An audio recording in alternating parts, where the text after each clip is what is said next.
Halo semuanya, selamat datang di podcast kami bersama Museum Benteng Frederick. Museum di Hatiku. Nah, pada kesempatan kali ini kita bakal ngobrol-ngobrol bareng nih di Museum Benteng Frederick. Tapi sebelum itu, karena tak kenal maka tak sayang, jadi kita kenalan dulu ya. Perkenalkan, nama saya Amanda Olivia. Saya Chelsea Cecilia Sinaga. Dan saya Tiara Septiani. Oke, nah pada podcast kali ini kita berkesempatan nih untuk ngobrol-ngobrol bareng bersama salah satu edukator yang ada di Benteng Frederick. Nah, kita perkenalan dulu ya sama narasumber kita pada kali ini. Oke, Mas, namanya siapa nih, Mas? Saya Dio Pratama. Oke, salam kenal Dio Pratama. Jadi kita pendahuluan dulu ya teman-teman. Museum yang sebelumnya adalah bangunan yang dijadikan sebagai benteng pertahanan milik Belanda yang terletak di depan Gedung Agung dan Keraton Kasultanan Yogyakarta. Di sejumlah bangunan ini terdapat benteng dan juga diorama mengenai sejarah Indonesia. Museum Benteng Frederick itu butuh yang namanya kerjasama atau kolaborasi dengan pihak-pihak lain. Maka dari itu, pada podcast kali ini kita akan membahas bentuk kerjasama itu.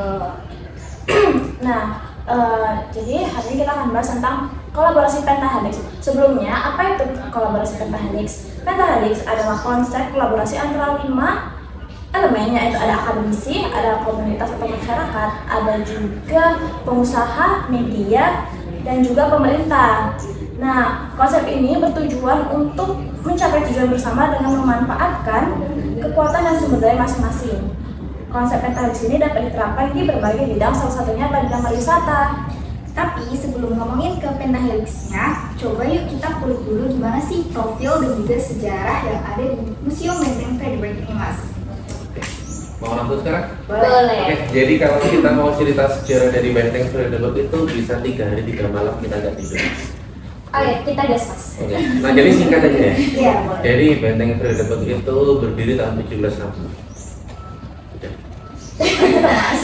Kayak singkat banget nih, Mas. Enggak, jadi Museum Benteng Frederick atau Benteng Frederick ini sendiri dibangun tahun 1760 atas permintaan dari Belanda kepada Sri Sultan Hamengkubuwono pertama.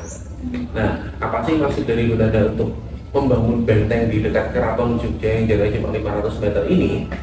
Kalau Belanda dulu bilangnya adalah untuk melindungi wilayah Keraton Yogyakarta. Tapi sebenarnya tujuan aslinya adalah untuk memata-matai, dalam tanda kutip, untuk memantau pergerakan dari Keraton Jogja. Karena waktu itu perkembangan keraton itu sangat pesat. Jadi Belanda khawatir itu akan membahayakan posisi Belanda di Nusantara. Nah, sampai akhirnya di tahun 1765 dan 1767 benteng ini sudah mulai berdiri, tapi dulu cuma berupa bangunan kota, kemudian dibangunnya dari kayu, dari tanah yang ditumpuk, kemudian temboknya dari kayu dan bambu. Ya gak kayak benteng banget lah ya. Jadi sederhana banget. Sampai akhirnya ketika gubernur Belanda datang ke sini, namanya Nicholas Harting, dia melihat loh kok bentengnya coba kayak gini. Akhirnya dia mendatangkan arsitek dari Belanda namanya Insinyur Frans H. Dia diundang ke sini untuk mendesain ulang bagaimana bentuk benteng Belanda tersebut. Akhirnya benteng itu mulai dibangun dari 1767 sampai 1787. Kurang lebih 20 tahun benteng ini baru benar-benar kokoh berdiri. Kenapa kok 20 tahun? Kan prosesnya lama banget ya 20 tahun. Karena dulu itu kan seluruh pembiayaannya dari Belanda, tapi tenaganya, kemudian tukang-tukangnya lah yang itu dari Yogyakarta. Dan sebenarnya ada maksud juga di balik pembangunan benteng ini kenapa lama, yaitu agar ya keraton itu memperlambat biar nggak cepat-cepat lah bikin benteng itu. Karena keraton pun juga masih mengembangkan kerajaannya sendiri, bangunannya sendiri. sampai akhirnya 1787 itu baru jadi.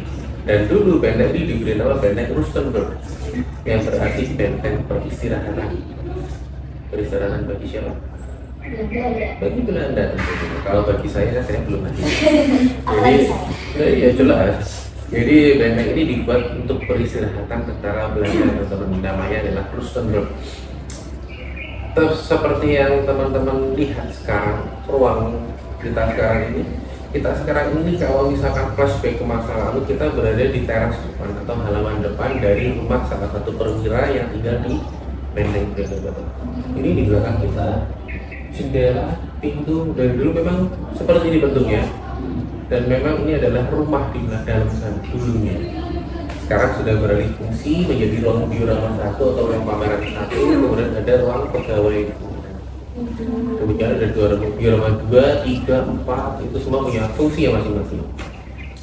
Sampai akhirnya di tahun 1808 kurang lebih, ketika Daendels berkuasa di Jawa, di Indonesia lebih tepatnya, itu dia merubah nama Benteng Rustenburg menjadi Benteng Friedeburg, yang berarti benteng perdamaian. Kenapa diberi nama perdamaian? Itu sebagai simbol bahwa antara pihak Belanda dan Keraton Yogyakarta itu tidak akan berseteru, seperti itu. Dan cerita itu berlanjut sampai di tahun 1811. Itu Inggris datang menguasai Indonesia waktu itu. Karena Belanda kalah, Inggris menguasai di sini dengan pemimpinnya Sir Thomas Stamford Raffles. Pernah dengar kan pasti waktu zaman sekolah dulu. Inggris pun juga menggunakan benteng ini sebagai markas pasukannya. Bahkan ketika Inggris berkuasa di Jogja itu pernah ada yang namanya peristiwa Geger Stein. Jadi keraton itu diserang habis-habisan sama Inggris, harta bendanya dijarah. Kemudian Sultan Hamengkubuwono II waktu itu sempat ditahan juga di benteng, sekarang jadi ruang VIP di depan itu. Sampai akhirnya di tahun 1816 akhirnya Inggris kan kembali kalah lagi, Belanda kembali lagi menguasai Indonesia dan menempati benteng ini kembali. Ceritanya masih sama, ditempati pasukan Belanda sampai benteng ini juga pernah kena gempa di 1867. Itu mengakibatkan beberapa bangunan vital di Jogja itu roboh, salah satunya benteng Friedeburg, tapi nggak hancur sepenuhnya ya. Tugu Jogja itu juga sempat roboh, dibangun kembali sampai nanti di tahun 1942 itu Indonesia dijajah sama Jepang. Jadi otomatis yang menggunakan benteng ini adalah Jepang. Ketika masa Jepang berkuasa di sini, benteng masih sama fungsinya, digunakan sebagai tempat tinggal pasukannya. Bahkan pasukannya terkenal dari tempat hari. Itu pasukan dari Jepang yang terkenal nggak punya rasa takut, nggak punya rasa ampun. Itu nanti bertahan sampai tahun 1945 kita merdeka. Setelah kita merdeka, benteng digunakan sebagai markas tentara Indonesia. Kemudian mengalami lika-liku panjang mulai dari agresi militer Belanda 1, 2. Pernah dengar peristiwa serangan 1 Maret? Itu juga salah satu peristiwa terjadi di sini. Ada monumennya di sudut benteng ini juga ada. Sampai akhirnya Indonesia benar-benar merdeka, dan benteng ini sempat digunakan sebagai markas batalion Yonif 403. Kemudian berubah fungsi lagi, benteng digunakan sebagai pusat kebudayaan sampai akhirnya di tahun 1980 benteng ini dialihfungsikan karena waktu itu setelah ditempati sebagai pusat kebudayaan kan kondisinya kurang layak. Akhirnya dipugar kembali, direnovasi kembali tahun 1980-an sampai menjadi museum secara resmi itu di tahun 1992, tepatnya tanggal 23 November. Jadi kita kemarin 23 November baru ulang tahun yang ke-32. Selamat ulang tahun. Terima kasih Bu. Amin. Dan akhirnya jadi museum dari tahun 19 sampai sekarang. Seperti itu ceritanya. Mau dipanjangin lagi kan? Cukup ya? Sampai itu gitu ya? Panjang banget sih Mas. Sudah rekam di memori kita Iya. gimana berdiri dari Friedeburg. Sangat detail. Oke, tadi kan udah bahas tentang profil dan sejarah dari BNFB UGM. Kita masuk aja ke kolaborasi Pentahelix yang tadi sudah disinggung di awal. Kita masuk ke komponen pertama di kolaborasi Pentahelix, yaitu akademisi. Nah, kalau BNFB sendiri tuh kolaborasi dengan akademisi di luar sana tuh bentuknya apa aja sih? Macam-macam ya. Kita pertama mungkin bisa berupa penelitian, yang kedua mungkin bisa berupa kerjasama. Contoh gampangnya apa ya? Kalau kerjasama dengan akademisi itu biasanya kita ketika melakukan suatu kajian.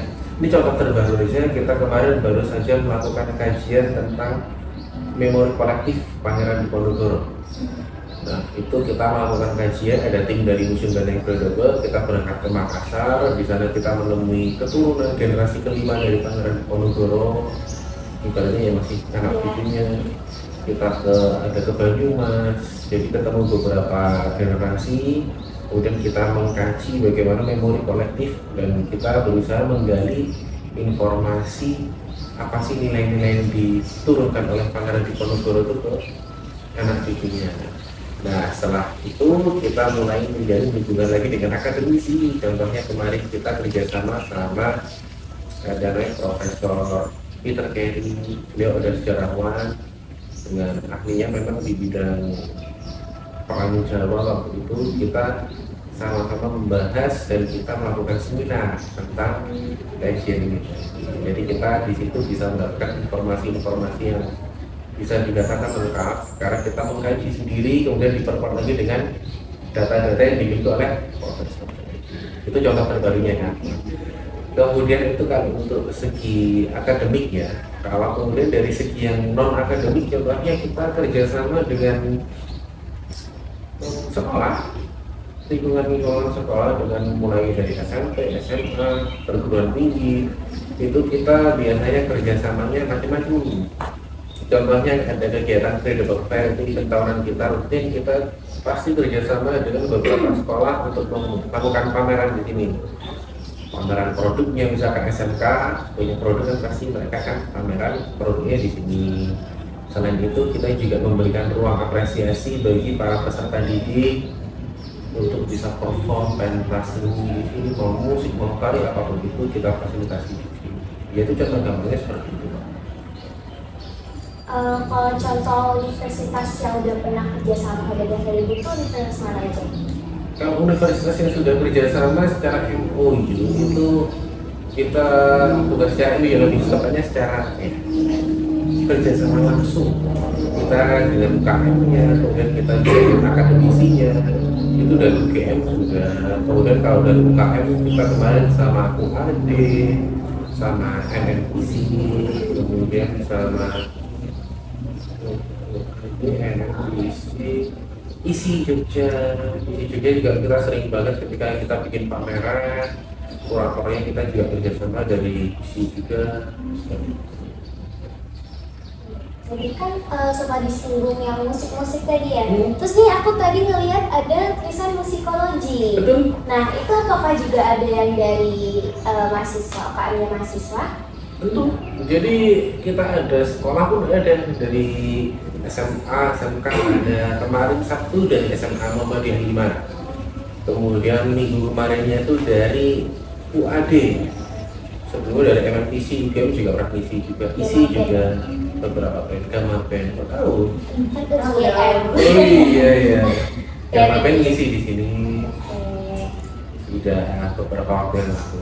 Kemudian kita juga itu ada kerjasama sama grup musik komunitas juga. Berarti itu kayak membangun kreativitas dari akademisi buat ikut berkontribusi dalam meramaikan BNFB seperti ini. Benar, kita berusaha meramaikan museum kita sendiri dan juga memberikan tempat bagi mereka untuk berekspresi. Tadi kan kita kan udah beberapa kali nih kesini teman-teman. Terus kita tuh sering ketemu sama anak-anak magang. Ya, nah itu gimana tuh kalau mau magang di sini? Benar, itu juga salah satu kerjasama kita dengan akademisi ya teman-teman. Banyak banget kalau magang ya dari kampus Indonesia, makanya bisa kita bilang nggak kampus saja, sekolah juga. Jadi kita ada namanya program itu magang inter. Magang inter ini nanti bisa kita buka secara online pendaftarannya. Jadi teman-teman mahasiswa atau siswa SMK yang magang itu mendaftar melalui website kami. Nanti di situ dia bisa memilih ada beberapa bidang atau bagian yang bisa dimasuki untuk magang. Contohnya ada bidang edukasi, ada bidang preparasi, kurasi, konservasi, itu ada macam-macam semuanya, dan itu kita buka lowongan magang bagi teman-teman siswa atau mahasiswa. Dan kalau bisa dikatakan itu pesertanya udah dari banyak, dari mana-mana. Ini terakhir ada yang dari Bangka Belitung, dari Jambi, dari Malang, ada dari Universitas dari Malang, ada SMA, bahkan yang paling jauh itu dari Bandengan, Sulawesi. Jauh banget. Itu jauh banget, bahkan mereka jadi harus naik kapal 4 hari. Wow. 4 hari 3 malam aku ceritanya. Effort ya. Tadi kan juga kan sebelum kesini ketemu sama Mas Man ada di layanan. Nah jadi ditanya ada tidak magang nggak? Nah kebetulan aku tanya bisa part time nggak Mas? Nah katanya nggak bisa. Iya, betul. Jadi aku nanya nih Mas, kalau misalnya kayak magang di sini tuh ada jangka waktunya nggak gitu? Misalnya 6 bulan, 3 bulan gitu. Jangka waktu magang kita minimal 2 bulan. Minimal 2 bulan, dan itu nanti jam kerjanya sesuai jam buka. Jam kerja kita 5 hari kerja, kemudian untuk durasinya maksimal sementara ini masih 3 bulan, jadi 2 sampai 3 bulan kayak gitu. Dan nggak bisa part time ya, karena biasanya kalau magang itu ya udah harus fokus di sini, kecuali urusan-urusan penting misalkan mau skripsi atau mau sidang skripsi, ya itu pasti kita masih bisa kelar. Kalau dari kita nih bisa nggak Mas kira-kira Kalian kombinasi jurusan apa? bisnis perjalanan wisata? Dulu ada UGM. Ada di GTW juga. Hmm. Masuknya kemana tuh Mas biasanya bidangnya? Edukasi kelayanan. Oh, edukasi. Edukasi itu kan tidak cuma memandu saja, tapi juga memberikan layanan. Contohnya seperti ini, bisa membantu pengunjung yang tanya-tanya, kemudian menerima kedatangan tamu, macam-macam kan tugasnya nanti. Dan memang nanti kalau dari bisnis perjalanan wisata itu benar-benar harus mendapatkan pengalaman di sini bagaimana mengelola suatu tempat wisata. Jadi teman-teman kalau udah semester 5 atau semester 7 kalian bisa magang di sini, nanti daftar di online ya Mas Bisa melalui pendaftarannya. website kami di Ya. travel.id. Di sini. Ya. Nah selanjutnya aku mau nanya nih Mas, kita sekarang ke apa namanya Pentahelix yang kedua yaitu pengusaha. Nah kira-kira dengan Februari ini ada nggak bekerja sama dengan pihak swasta atau pengusaha-pengusaha? Oke, dan ini kaitannya dengan pengelolaan kami ya. Jadi saat ini kami itu di bawah pengelolaan museum dan cagar budaya, di mana bentuk dari museum dan cagar budaya itu adalah badan layanan umum, di mana kita tuh berhak untuk melakukan kegiatan bisnis profit maupun non profit, dan salah satunya kita dituntut untuk bisa melakukan kerjasama dan kemitraan dengan pihak swasta. Contoh gampangnya adalah ketika teman-teman udah ke souvenir shop, udah 2 kali ke sana udah beli, Belum. lihat-lihat aja. Jadi di sana kita tuh kerjasama juga dengan Dagadu. Iya. Kita kerjasama dengan Dagadu, kita bikin produk yang Dagadu kan terkenal dengan desainnya seperti itu. Kaosnya Dagadu, nanti gambarnya bukan gambar-gambar Dagadu pada umumnya, tapi ada desain dari Predator. Desainnya dari Dagadu tapi menceritakan tentang Pentaheng Predator. Kemudian kita ada kafenya di depan. Udah ke kafenya? Belum. Itu kita kerjasama dengan kafe coklat Monggo. Jadi yang menjual olahan coklat, jadi minuman, jadi gelato, jadi coklat batang. Terus selain itu kita juga melakukan program-program bisnis lainnya. Misalkan kita ada kegiatan workshop, kegiatan apapun itu, kita juga ada sharing profit. Dan terbaru juga kita juga kerjasama sama nih jasa foto busana adat. Kalau kalian pernah lihat di sekitar situ di Malioboro ada foto pakai baju ada, Iya. itu sekarang kita juga kerjasama dengan teman-teman komunitas tersebut, paguyuban yaitu kita kerjasama, mereka buka stand dan booth di sini, tapi kita minta kita punya branding sendiri. Jadi misalkan kalau misalnya kalian pakai kebaya yang teman-teman model blue kayak gitu, kita di sini enggak, kita mintanya di sini yang lebih otentik. Kita minta yang model-model ala penyanyi Jawa. Jadi kalau biasanya perempuan itu kerahnya kan yang biasa gitu. Kita minta kalian pernah nonton film dari Skratek? Tuh, jangga. Iya, jangga. Kebaya jangga. Itu kan keren banget. Yang cowoknya pakainya tetap pakai jari, tapi pakai jas. Sama dasi kuku-kuku dan apa namanya aksesorisnya bukan keris tapi tongkat. Itu salah satu ciri khas mungkin yang lain daripada yang ada di Bapak. Itu juga salah satu yang kita tawarkan ke pengunjung, jadi biar ada kenang-kenangan di sini. Kemudian kan tadi kami juga habis makan es krim nih Mas di Minimart. Minimart, oke. Itu Minimart itu yang mengelola pengusaha swasta apa dari Kalau Minimart itu dari kami sendiri, tapi lebih tepatnya dari koperasi pegawai. Dari koperasi pegawai kita bikin usaha di sini. Kalau yang foto-foto tadi, kalau kita mau foto kita bisa ke mana nih kalau buat mau pesennya gitu? Bisa langsung reservasi lewat Instagramnya ada. Terus kalau mau langsung datang ke sini juga ada tempatnya di standnya di belakang di Rawa 1 dekat food court. Oh, Nah, food court itu juga kita kerjasama dengan pihak luar. Di situ ada yang jualan minuman, juragan es namanya.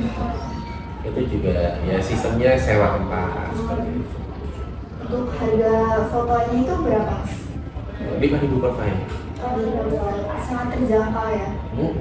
Jadi kawan-kawan kalau kesini bisa foto di belakang. Itu jadi mirip Dian Sastra.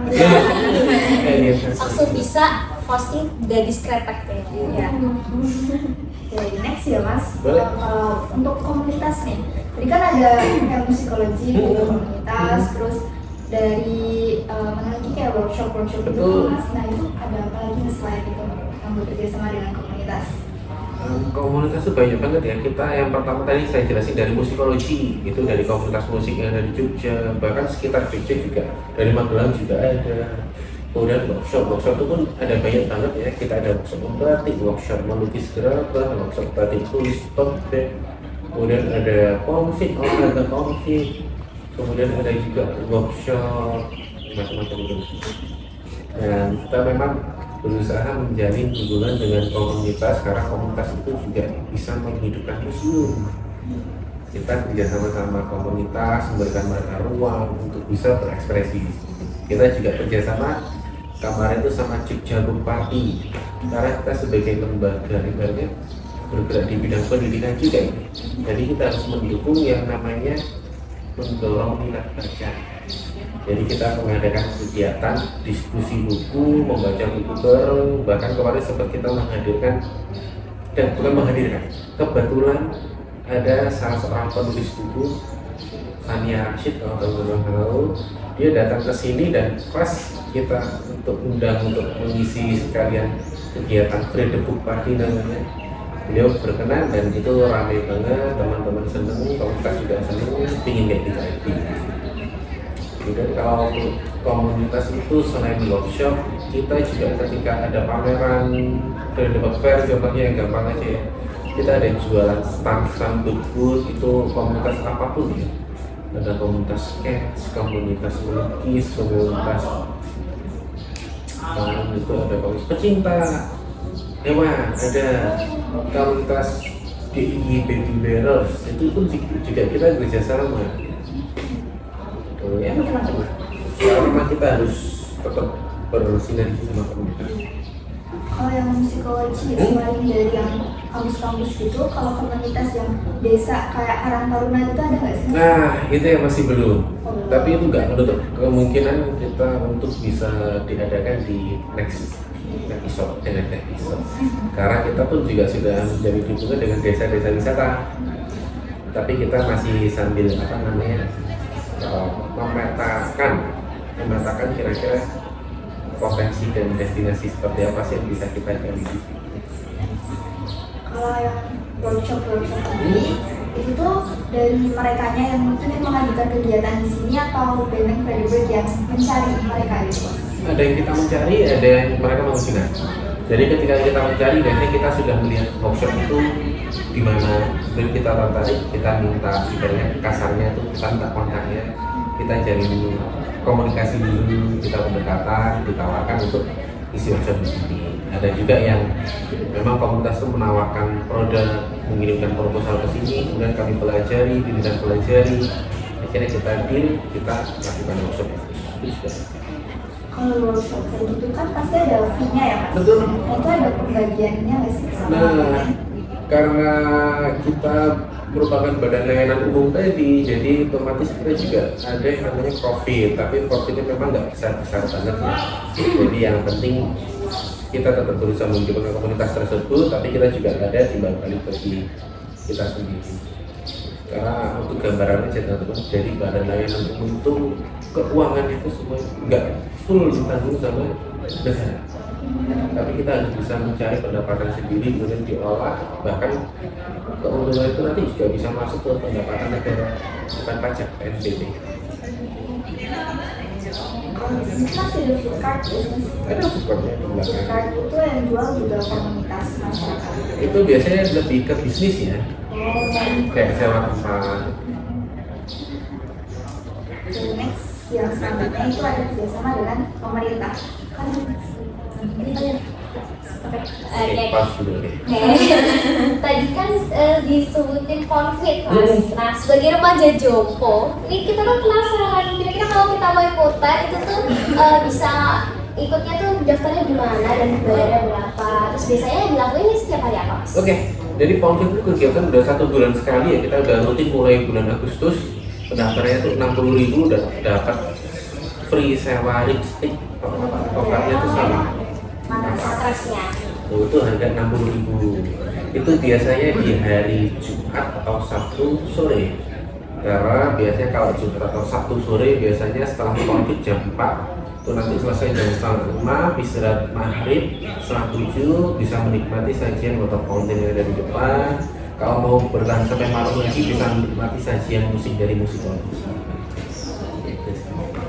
Penasaran kan tadi musikologi nih. Sebenarnya aku awalnya ngiranya musikologi, ternyata musikologi itu ada artinya nggak Mas? Ada dong. Apa tuh? Musikologi itu adalah singkatan dari musik sekologi. Musik artinya ya, musik sekol artinya dari, logi adalah artinya bangunan. Jadi benteng ini dulu sebutannya adalah loji gede, tempat tinggal besar. Jadi kalau di benteng namanya loji gede, di belakang sana sekarang jadi Remuju, kemudian ada kayak toko-toko di sana itu dulu loji kecil. Itu tempat tinggal rumah-rumah, kayak rumah-rumah tinggal Belanda. Ini loji gede, makanya musik sekolah. Unik ya namanya. kalau untuk yang Vita itu kuotanya berapa sih Mas per sesi? Kuota kalau biasanya itu terbatas maksimal itu 100 ya, tapi biasanya kita sampai 28 orang gitu. Karena kalau 100 misalkan konflik itu bisa atau lapangan full. Iya. Ini gurunya nggak kelihatan. Kan ada panggungnya. Oh, pakai panggung berarti. Pakai panggung, pakai sound. Sebenarnya coba nih lain kali. Saya pernah coba tapi. Saya cuma lihat aja. Karena ibu semua. Oh iya. Nanti kalau banyak ibu nanti saya takut. Takut kenapa tuh Mas? Takut di. Ya. Kita ada besok tanggal 7 konflik. Oh, Hari Sabtu ya berarti. Betul, jadi teman-teman itu kalau mau tahu agenda Museum Benteng Frederick setiap bulan, setiap akhir bulan kemarin atau awal bulan itu pantau terus media sosial kami. Jadi di Instagram itu di feed paling atas agenda Desember ada banyak banget itu. Oke, siap-siap. Selanjutnya nih tentang pemerintah. Kalau kolaborasi sama pemerintah itu pasti ada karena soalnya kan ini di bawah naungan pemerintah juga. Ini kira-kira apa aja sih Mas? Ya, kami kan di bawah naungan Museum dan Cagar Budaya, di bawah Direktorat Jenderal Kebudayaan dulu, di bawah Kemendikbud. Tapi sekarang kita langsung berada di bawah Kementerian Kebudayaan. Itu posisi kami sekarang. Dan kalau untuk ujian ini dengan pemerintahan pasti Karena kita ibaratnya wilayahnya ada di regional Jogja, kita harus ya memang kita kerjasama dengan dinas pariwisata, dinas pendidikan, dinas kebudayaan dari itu kota maupun provinsi, dan tentu saja kita kerjasama dengan Keraton Jogja. Karena untuk informasi saja teman-teman, benteng ini tanah dan bangunannya kan punya Keraton Jogja. Kami itu dari kementerian cuma mengelola. Jadi kita di situ ada namanya kekancingan. Kekancingan itu kayak PKX yang kerjasama dengan Keraton Jogja. Contoh kerjasama dengan dinas pariwisata. Macam-macam, kita bisa berupa memberikan fasilitas spa, kemudian kita bisa mengisi event bareng, bikin kegiatan bareng, macam-macam sih. Nah, setahu aku tuh ada kayak kebijakan wajib museum. Betul. Itu tuh kerjasama sama dinas apa ya? Kalau itu dari dinas kebudayaan, Dinas. dari dinas kebudayaan per kota atau kabupaten, dan juga dinas kebudayaan provinsi. Itu ada Jadi itu di Jogja aja atau? di Jogja. Ya saat ini masih di Jogja aja ya. Harapannya sih bisa nanti ke seluruh. Nanti datang ke sini semua kami. Iya. Kalau yang parkir kan dengan Redbook punya parkir baru. Baru. Untuk izin parkirnya pasti juga butuh bantuan pemerintah kan untuk perizinannya. Betul. Boleh dijelasin mas? Jadi itu termasuk salah satu bagian revitalisasi kami yang baru, adanya taman parkir di sisi selatan. Karena kita dulu nggak punya, cuma punya parkiran pegawai di sisi timur. Jadi kalau pengunjung mau ke sini itu harus parkir agak jauh. Iya. Nah, sekarang udah bisa parkir di situ. Tentu saja kita di situ tuh kerjasama dengan kayak dinas perhubungan, kemudian di dinas DLH, dinas lingkungan hidup. Karena ketika kita contoh gampangnya ya, membuka pintu gerbang dulu awalnya nggak segede itu, kita lebarin dikit, otomatis trotoarnya akan berubah. Itu kan kita juga harus izin dan juga mendapatkan ACC dari pemerintah daerah. Jadi biar nggak sampai yang namanya jalan di depan sana itu jadi macet karena kita. Jadi gimana solusinya? Kita duduk bareng, kita kerjasama waktu itu sama dinas perhubungan, dari pemerintah daerah, dari Polda. Kita kerjasama untuk bagaimana sih menata itu biar nggak sampai terjadi resiko yang muncul di sini, meminimalisir resiko. Betul ya, contoh gampang juga ini yang kemarin langsung kelihatan bentuk nyatanya juga ketika kita pameran Freedom Fair itu kita ada koleksi masterpiece pameran di Ponorogo, ada tombaknya sama ada ya ada tombaknya pameran di Ponorogo itu yang benar-benar harus dijaga. Jadi kita tuh kerjasama sama Polres untuk menjaga koleksi tersebut. Jadi kita memang kerjasama sama berbagai macam apa ya institusi, termasuk pemerintah daerah, kepolisian, tentara. Tombaknya asli. Aku lupa tombak sama apa? Tombaknya dan sama tongkat, sorry. Tombak sama tongkat itu asli, kita kan itu adalah koleksi dari Museum Nasional yang habis direpatriasi, diambil dari Belanda sana, dibawa ke sini. Jadi itu sebenarnya koleksi yang berasal dari Jogja, tapi nggak pernah pulang ke Jogja. Baru pulang kemarin. Tapi sekarang udah kita kembalikan lagi di Jakarta. Jadi benar dijaga sama. Benar. Ada polisinya, ada CCTV-nya, ada sensor ketika pengunjung mendekat dikit udah. Dan kebetulan itu lucunya yang megang apa kamera apa kayak aplikasi monitornya salah satunya saya. Malam-malam itu di Banyuwangi, tapi nggak ada orang di situ. Waduh, apa tuh mas? Hewan. Hewan. Depan kamera yang terbang itu baca.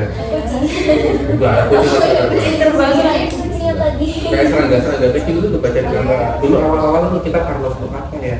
Serangga semua ternyata hebat.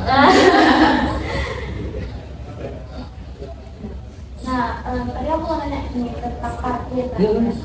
Nah kan kalau parkir itu aku di sana katanya itu cashless. Betul. Nah kemudian juga kalau masuk itu cashless. Betul. Jadi katanya itu masuk langsung ke rekening pemerintah pusat kan? Benar. Nah jadi gimana kayak mengelola tadi itu Freedom Mart itu gimana? Oh beda.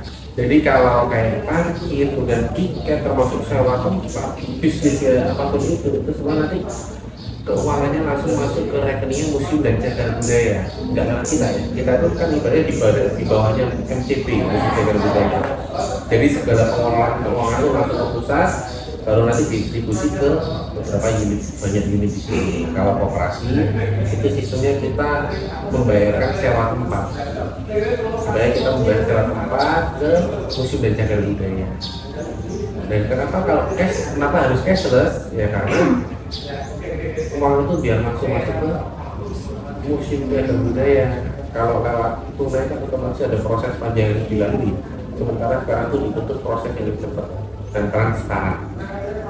Jadi benar-benar dari pusat itu bisa mengetahui berapa sih jumlah pengunjung di hari ini, di jam ini, ada berapa orang yang masuk itu. Kita kemudian masuk ke yang terakhir nih, teman-teman, ada kolaborasi dengan media. Nah, kira-kira bagaimana nih promosi dari Benefit Birds? Kita itu kalau dulu memang ada anggaran khusus untuk mengundang media, untuk mengiklankan, promosi. Tapi kalau sekarang kita lebih tertarik kerjasama dengan media ketika ada event-event tertentu. Misalkan ada punya kebijakan baru nih, kita undang beberapa media biar media itu tahu, oh ternyata Benteng Kredibel punya kebijakan ini nih. Kemarin kita ada tarif Rp1.000. Nah itu kita juga berusaha nge-blast, kita kerjasama dengan beberapa media kayak Detik, Tribun. Itu nanti kita, ya mereka memberitakan ini bahwa Benteng punya kebijakan tarif Rp1.000 dalam rangka Hari Pahlawan. Terus yang kedua kemarin dalam rangka Hari Ulang Tahun Museum. Itu contoh Surabaya, dan yang nggak ketinggalan pula kita tuh kerjasama dengan ya kalau kedepannya selebgram, influencer lah. Karena nggak bisa dipungkiri pesan dari influencer atau orang-orang yang punya banyak pengikut itu perannya besar banget. Ketika kita menghadirkan mereka ke sini, kemudian mereka membuat konten di sini, yang nonton video mereka banyak, otomatis kita akan juga semakin trending. Kemudian aku nge-stok nih TikToknya Museum Benang Kredibel waktu itu waktu ulang tahun diucapin tuh sama artis-artis. Oh iya. Ada Ayo Bayu ya Mas, kemudian ada Redo Mani dan segala macam. Nah itu dalam rangka acara apa gitu Mas? Itu sebenarnya kita ambil momen ya. Jadi ini kan kita jujur aja. Jadi itu adalah momen ketika ada pembacaan nominasi Festival Film Indonesia. Yang memang pembacaan nominasi itu dilakukan di syutingnya di sini di Benteng Kredibel. Jadi dihadiri oleh beberapa artis, ada Dian Domani, terus waktu itu bintang tamunya ada untungnya aku pilih menyapa. Terus ada juga itu Dian Sastro, ada juga yang artisnya artis itulah. Dan itu kan ada kesempatan momen bagi tim publikasi kita, tim dokumentasi kita untuk bisa mengambil konten. Dan kebetulan waktu itu sudah menjadi hari ulang tahun Museum Benteng Kredibel. Sekalian aja kita minta ucapan, kita minta pesan-pesan dari mereka. Sebenarnya masih ada satu artis lagi itu yang nggak dimasukkan di video. Saya. Sama nih kok kayak ada yang kurang. Karena masih Coba kalau ada saya mungkin view-nya sama tambah. Kemudian tadi udah disebutkan kalau Museum Kredibel itu ada info-info di Instagram, terus ada konten-konten di TikTok. Kira-kira ada lagi nggak media sosial lain yang masih aktif gitu? Kita aktifnya itu di Instagram, TikTok, Facebook, X, YouTube, website. Tapi yang memang sekarang masih benar-benar aktif tuh Instagram sama TikTok. YouTube itu kalau untuk video dokumentasi ya kayak gitu. Kalau Facebook biasanya kita cuma kan terhubung sama IG ya kalau Facebook, jadi otomatis langsung connect. Karena sekarang yang main Facebook juga jarang ya sih. Generasinya udah beda. Teman-teman punya Facebook gak? Enggak, kemarin gitu. Oke, jadi kayak gitu. Museum Benang Kredibel di bawah IHAMS. Nah untuk posting-posting di Instagram, TikTok itu perlu izin nggak Mas dari IHA? Kalau Instagram itu memang kita harus izin, harus atas persetujuan dari IHA atau MCP lah ya, bahasa Indonesia itu MCP, tapi kalau bahasa Indonesia IHA. Jadi harus atas persetujuan tim dari publikasi dokumentasi media komunikasi dari MCP sana. Tapi kalau TikTok, kemudian kalau cuma bikin story itu udah otomatis udah jadi otoritas kita untuk bisa memposting publikasi kegiatan-kegiatan ataupun event-event tertentu. Apalagi kalau di TikTok itu kan ya bisa dibilang penggunanya adalah Gen Z. Jadi kita pendekatan di TikTok beda sama IG, nggak akan sekaku di dan kita berusaha menghindari konten kita itu terlalu government, terlalu pemerintahan. Bahkan desain-desain kita pun sebenarnya juga udah berusaha menghindari yang terlalu kaku. Kita ingin bisa lebih luas. Berarti yang ngelola media banyak kan anak-anak muda ya kalau yang di Iya, ya anak-anak kalau teman-teman pegawai-pegawai yang muda tapi tetap dengan arahan dan bimbingan yang seperti itu. Oke, tadi kan kita udah bahas-bahas tentang kolaborasi Pentahelix nih, ada akademisi, terus ada bisnis, terus ada komunitas, pemerintah, dan media. Ini udah ada 5 teman-teman. Sekarang kita penasaran sih gimana caranya mengkoordinasikan antar komponen-komponen Pentahelix itu biar mereka tuh kayak harmonis dan tidak terjadi konflik gitu dalam kerjasamanya.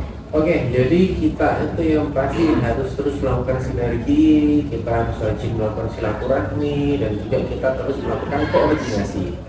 Bagaimana caranya? Biasanya kita tuh juga melakukan FGD, kita ketemu bareng semuanya dari semua stakeholder, mulai dari pemerintah dan komunitas.